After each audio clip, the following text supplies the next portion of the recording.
le samedi prochain pour naturellement partager avec les citoyens dans leur plus grande diversité le contenu du document final qui a été, voilà, on va dire, mis à la disposition du chef de l'État et qui va être aussi partagé avec ses citoyens guinéens. Bella Kamano. Oui, c'est d'ailleurs là où je félicite un peu les initiatives donc, du Conseil national de la transition de passer justement par une mobilisation, tant soit peu, pour justement expliquer aux Guinéens que la dernière mouture, la mouture donc, qui va être remise au président de la République, a été, est déjà prête et que les populations qui ont commis donc, les conseillers qui ont commis donc les autorités ici au Conseil national de la transition à cette tâche, que ces populations finalement soient informées que la mission qui a été confiée donc à ces mandataires a finalement, mandaté plutôt, a finalement été accomplie.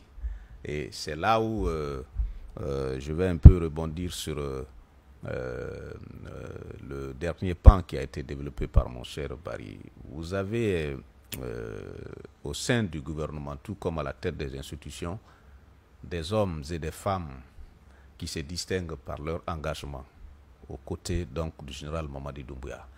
Parmi ces hommes, il faut citer aujourd'hui le président du Conseil national de la transition, parce qu'il ne se passe pas un seul jour sans que cet homme que j'ai connu ne pose un acte allant dans le sens de faire comprendre aux Guinéens qu'il est effectivement dans l'esprit donc de la refondation. Vous avez un président du Conseil national de la transition qui, malgré toutes ses charges, a tout fait pour que nous en arrivions là. Puisque le Conseil national de la transition, à côté de l'élaboration de la nouvelle constitution, a aussi été chargé de s'occuper du travail qui lui revient, c'est-à-dire l'adoption des lois, la ratification ou l'autorisation de ratification des conventions, des traités et des accords, ce qui se fait quotidiennement. Mais ça n'a pas empêché à ce président du Conseil national de la transition de s'organiser de manière à ce que la mission principale qui lui a été confiée, celle d'élaborer la Constitution, soit priorisée. Et c'est pourquoi aujourd'hui, ces conseillers et leurs présidents doivent être fiers. Fiers d'avoir accompli la mission qui leur a été confiée par décret par le président de la République, mais fiers d'avoir accompli la mission aussi qui leur a été confiée par leurs mandataires, ceux qui se sont retrouvés dans leurs différentes entités pour les désigner et les confier la tâche de venir les représenter. Donc, au nom de leur entité, mais aussi au nom du peuple de Guinée, ils doivent en être fiers. Aussi aux travailleurs, puisque la charité aussi bien ordonnée commence par soi-même, aux travailleurs qui ont contribué quotidiennement aux côtés donc de ces conseillers. C'est évident, c'est évident. Voilà. Tout à fait. Mais encore une fois, il faut revenir toujours au président, puisque il a apporté une touche particulière. C'est l'organisation de la vulgarisation. Il a apporté une touche particulière. C'est la mise à disposition du Conseil national de la transition des outils de communication qui ont permis au Conseil national de la transition de pouvoir travailler de manière sereine. Puisque ces outils de communication, sans nommer les nombreux donc, outils qui ont été créés à travers les réseaux sociaux, les nombreux canaux qui ont été créés à travers les réseaux sociaux et d'autres outils classiques que nous avons ici, ont permis aux conseils nationaux, au président particulièrement, de pouvoir être en contact, je ne dirais pas direct, mais en contact permanent avec le peuple pour l'expliquer les différentes étapes. Et c'est ce qui a un peu, c'est pourquoi le mot serein a toute sa place, c'est ce qui a un peu apaisé les ardeurs, puisque à un moment donné, vous vous rappelez, il y a des acteurs politiques et d'autres acteurs de la société civile qui avaient commencé à s'impatienter à travers des discours qu'ils distillaient dans les oreilles des populations. Mais les outils quand même de communication que le président du Conseil national de la transition a réussi à mettre en place ont permis d'expliquer et ont quand même eu plutôt des oreilles très attentives au niveau des populations. C'est ce qui a permis au Conseil national de la transition, puisque ça, on parlait du temps, ça a mis trop de temps, mais d'explication en explication, les gens ont compris. Aujourd'hui, le résultat est là. Je ne dirais pas que c'est un résultat irréprochable, mais le résultat, pour moi, il est inattaquable. Très bien.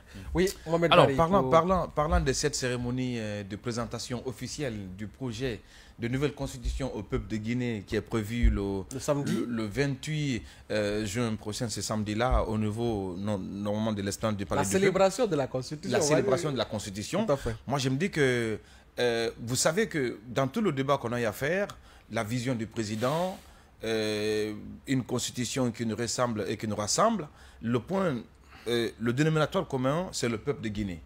Et il est, pour moi, très normal que quand vous procédez à un tel travail qui consiste également à œuvrer dans la transparence, à œuvrer dans l'inclusion, à travers un processus transparent, et que ce document soit remis au président de façon officielle, je me dis qu'il est normal que le peuple de Guinée aussi puisse quand même exprimer sa position sur le document. Parce qu'ils ne sont pas que des témoins, ils ont été des acteurs dans l'élaboration notamment du projet de nouvelle constitution. Donc cette cérémonie, elle est d'une dimension pour moi immense pour celui qui connaît l'attachement du président de la République par rapport également à ce peuple de Guinée. Mais aussi pour celui qui connaît aussi l'attachement du président du Conseil national de la transition à ramener le document vers les véritables détenteurs que sont le peuple de Guinée. Parce qu'on le dit le plus souvent, hein, les verrous dans la Constitution est une très belle chose, des dispositions c'est une très belle chose,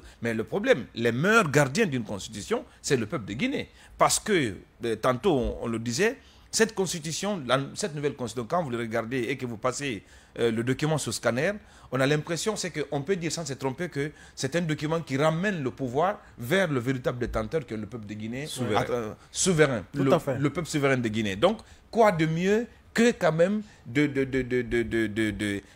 donner l'occasion à ce peuple de Guinée d'exprimer ses ressentis positifs également vis-à-vis de ce travail qui est fait, parce que la Constitution, ce n'est pas pour le président de la République, ce n'est pas pour le président du CNT, mais c'est pour le peuple de Guinée. Donc il est normal que ce peuple-là célèbre un document dont le contenu reflète ses ambitions et ses aspirations. Très bien, oui, c'est important ce que vous dites, parce que moi j'ai eu la chance, et ça je ne cesserai de remercier Dr Dansa Kourouma, j'ai eu la chance d'aller en Inde.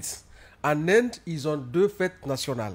Il y a la fête de l'indépendance et la fête de la Constitution. Il faut qu'on ait ça. C'est la plus grande fête en Inde où la Constitution, chaque année, est fêtée comme la fête de l'indépendance. Ça permet aux citoyens de connaître la Constitution et de la défendre. L'approche du CNT de partager à travers cet événement le contenu de la Constitution, ça peut être le début d'une telle initiative que chaque année, les Guinéens se retrouvent, ils se remémorent par rapport aux valeurs contenues dans la Constitution, parce que la Constitution, comme on l'a dit... Et c'est le meilleur moyen de défendre la Constitution. C'est elle qui autorise, c'est elle qui est la loi mère, donc c'est elle qui définit ce à quoi la Guinée doit ressembler demain. Donc, on va dire, nous allons assister au soir du 21 septembre 2021 à la naissance d'une nouvelle Guinée. Justement. Mais qui sont les géniteurs? Qui sont les acteurs d'une nouvelle République? D'une nouvelle République. Donc, tout ce processus, bien, il est important de saluer cette inclusivité, bien sûr, qu'on a eu à imprimer à ce processus. Alors, nous allons marquer une courte pause, comme d'habitude, dans cette émission. Et on reviendra tout à l'heure pour la suite de cette émission autour de la transition, cette fois-ci, avec, bien sûr, cette rencontre que le président du CNT a eue avec les administrateurs territoriaux hier après-midi, autour, bien sûr, de l'épineuse question de la vente de grandes étendues de terres aux étrangers, mais aussi nous reviendrons sur cette rencontre entre le Premier ministre et les partenaires techniques et financiers dans le cadre bien sûr de la mobilisation de l'aide extérieure pour le développement de la Guinée, mais nous reviendrons sur notre aussi acte symbolique qui a démarré hier, la délivrance des passeports aux Guinéens établis à l'étranger, cette fois-ci par le département de tutelle, le ministère des Affaires